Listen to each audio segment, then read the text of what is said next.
Hello everyone, today I'm going to be showing you how I build my chicken tractors. This one is going to be a 12 by 4, but I typically like making the 8 by 4 ones. To get started, you're going to build both of your walls, and these are 12 feet by 4 feet tall. The space in between each 2 by 4 going horizontally is going to be about 3 feet. It's a little give or take once you subtract the 2 by 4 measurements. You will see in this video I am not a carpenter, so I definitely make a lot of mistakes. At this point, I hadn't put out my support, but I quickly realized that and made that correction for going forward. What I love most about the chicken tractors is I don't like the chickens to be able to kind of sit in there and poop, I guess makes sense. So I wanted to create something that was easy to move and I could move it every day by myself.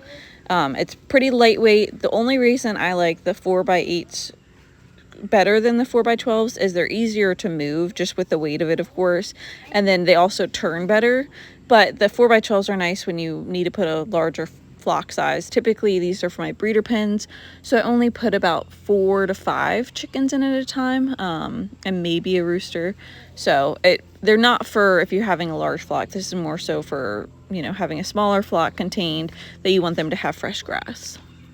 What I'm cutting right now is going to be to connect the 2 side panels together, and I'm basically cutting a 4x4 square, and I will put one of them in the front, the back of the coop, and in the middle, and that basically just helps me set up both of the walls and get everything kind of framed in for the most part. I'm planning on making something where I can put all the measurements exactly, whether it'll be for the 4-foot one or the 8-foot one, but that way it kind of gives you more measurements because they aren't quite 4 feet. They're about 40 inches by the time you subtract the 2x4s. I connected all of the inside pieces using a Craig screw, and you'll see where I connected them at in the next slide. Also, another disclaimer, I was recording this video while my son was napping or while he was awake, so there are many times that some of the clips are missing pieces, and I'll try to fill it in as much as possible. He'd either grab the phone and run off, or I'd be so busy and trying to cram things in while he was napping, I forgot to put the camera up. But for the most part, I'll try to go over everything in each step as I did them. I also have terrible ADHD, so I kind of went around from project to project on this. So if you see me jumping around a little bit, just know that I have ADHD, so it's hard for me just to complete it through all the way. But for the most part, it's easy to follow through. If you have any questions, I'm more than happy to answer them as well. I also had to take a moment. These little guys are watching me while I was building, so I had to take a second to take a quick little video of them. So after I have all of the wood cut and then I have the correct screws drilled out, I will go ahead and lay out each wall that I'm going to be screwing together. That way I can kind of just streamline the process and go through it all. Also, I am aware that I'm not wearing proper safety goggles or just different materials. Please don't come for me. I normally try doing this stuff really quickly, so typically I just don't take the time to put it on, and I know I should. Once I have them all laid out, I go ahead and you're going to want that middle centerpiece. It's going to be 24 inches in the middle of it, and that includes with the top piece and the bottom piece. So both of those combined should be 48 inches and lengthwise, and so you'll put it at 24 right in the center of the 2x4. And I'll go through and measure it all. I also could not find my square while trying to build this, so I would highly advise having a square. It would make it a lot easier and gives me more peace of mind knowing that everything's going to be squared. I did use my level at one point, but I don't know if I picture that. But having a square with this would definitely help with making sure that everything's going in correctly and you're not going to run into any issues further down the road. For all 3 of these sections, you're going to be screwing in that centerpiece, and then I go in and screw the side pieces to the top and bottom as well, as you can see in the video, and I do that for all 3 of them. And there will be 2 screws on each side that you have to screw in.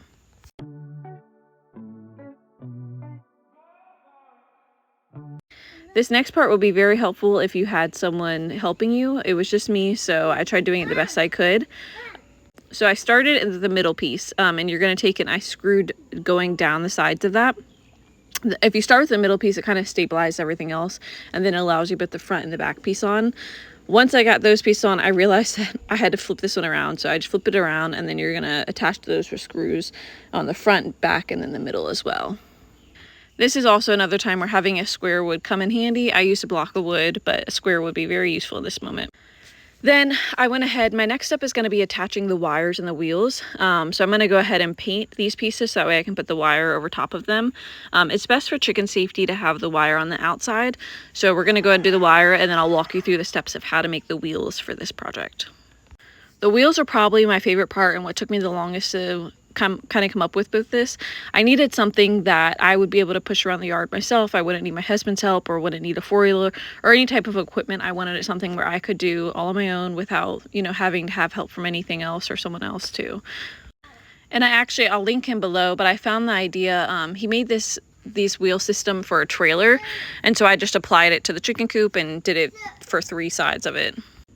So this jack system I got from Walmart, it's been my favorite because I'd ordered a couple. So to start out, you're going to mark the holes that are on the jacks, and then you're going to drill them out and put the bolts that they include in there. They include these metal brackets that I really enjoy for securing it to the frame. This part, you're going to make sure that you tighten it very well. You don't want it getting loose or creating bigger holes in the wood. So this part is very crucial to make sure that you tighten it. You don't want to over tighten it onto the wood, but you want to make sure that it is very tight.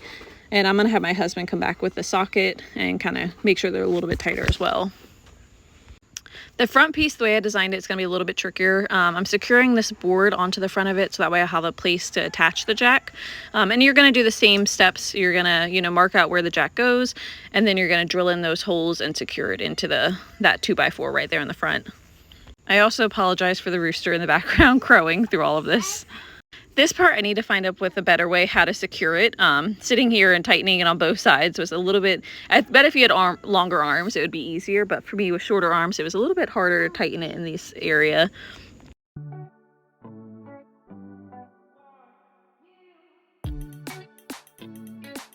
Here's a close-up of how it looks on the 2x4 with it bolted from the front and the back. Kind of gives you a better idea of what it should look like once it's done.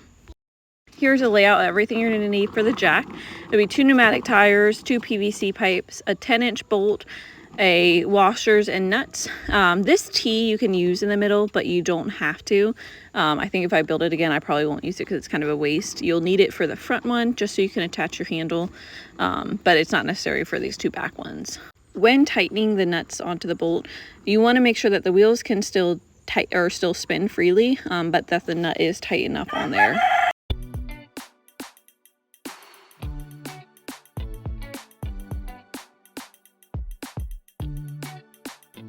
This next clip is going to show it a little bit better, the order in which it goes onto the jack. You can obviously change this up a little bit. This is just what has worked with me and works as the system with me. Again, this T on this other back one isn't necessarily really on this thing. You'll see in the next slide how we use it to attach the handle. But if you had a different preference for how you want to do the handle or whatnot, then it's not necessary. For the handle, you're basically just going to make a T. So you're going to use the 2 iron sides, and then you're going to screw it into the T. Then I had gotten a 3-foot long pipe, and then you're going to screw that onto that, and then you will take this pipe and screw it down into the T on the wheel, the front jack. So this is what it's going to look like once the front is done with the handle. Once I have the jacks completed, I go ahead and put chicken wire underneath the coop, and I do this because you're able to now lift the coop up. So I pull it through and then you staple it in. You're going to want something because animals will try to dig in if it's on any type of grass. So this allows animals aren't able to dig in, so it keeps your chicken safe. Once I have chicken wire all throughout, I'm going to add support beams for the flooring. And I'm just going to use 2x4s, and you're going to Craig screw them in just to support it. I have one every 3 feet, and that seems to be pretty good. Then I'm cutting the plywood down to the size so that way it can fit in. With this, I did have to take off one of the roof supports so I could slide it into the floor on the coop, and I don't know if I showed that or not, but I just simply reattached it as soon as I was done. Once you have it in, you're going to screw it to those 2x4s that we put in there, and this is kind of a view of what it looks like once the flooring's on there. I'll come back and put vinyl over top of that as well.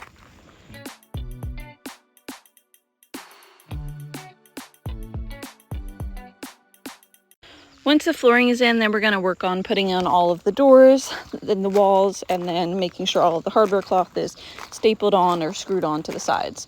For the doors, I just framed it out with 2x4s for easy screwing. And then I attached a sheet of T111 to the back of it. I pre-paint everything just to kind of make it smoother so I don't have to paint it when it's on it. And it just kind of makes everything go together quicker, I think, if it's painted before.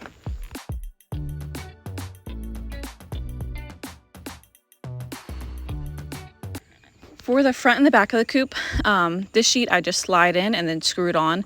I will do this for the back of the coop as well. To put the doors on, I use these foam pieces. You could also use a shim. It just helps that way, since I don't have someone else helping me, that I can just keep them up in place and screw the hinges and the locks on easier. I screw the hinges onto the actual frame and then I screw it onto the door. This bottom door, you can see there's a gap. You will have to kind of adjust and make it work with the space that you have. I often have to screw it and unscrew it a couple times. I'm sure there's an easier way and I'm just not doing it right, but then I go ahead and screw on the back piece, and then I'm going to screw on this other door to the run. I have 2 doors to the run. With it being 12 feet, I might end up attaching another one, just taking off hardware cloth and attaching another door. The 8 feet ones, having the 2 doors is plenty, but when it's this long, it might be nice to have another one on the other side. The next step is going to be tracing out and then cutting out this door to go into the coop. And then I'm going to go ahead and attach all of these doors onto the frames with hinges and locks for each of them.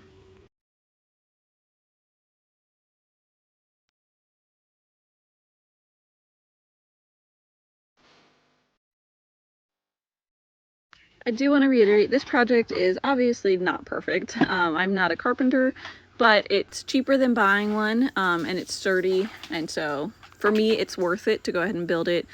Even though it might not be perfect, I think it looks just fine and it's easy to move around, and it's just what I needed for our chickens.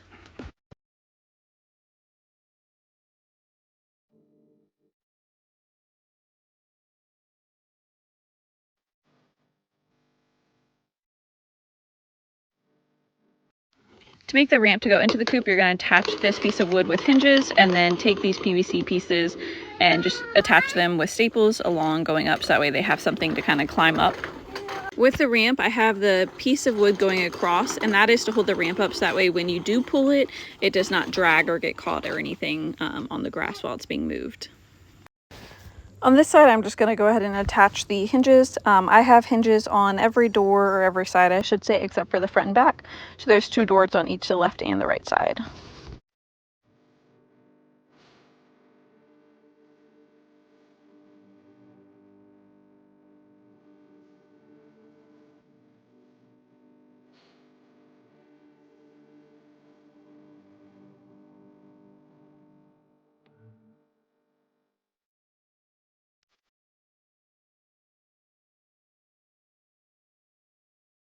The roof section I actually ended up redoing. I added more supports and just kind of beefed it up a little bit before I screwed it on. I don't think I recorded it, so I'm just gonna say it now. It does need a little bit more support than what I have videoed. Second to last step is going to be installing the flooring, and this is just vinyl flooring that you get from Lowe's. It was the cheapest option that they had, so I go ahead and install all of that, and that way it makes cleaning so much easier.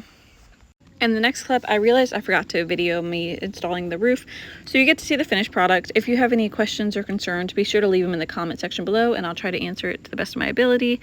I'm going to record doing a 4 foot by 8 foot wide one, so that way I'll be able to answer more questions and go a little bit more into depth on that video as well. Be sure to like and subscribe, and I hope you have a great rest of your day.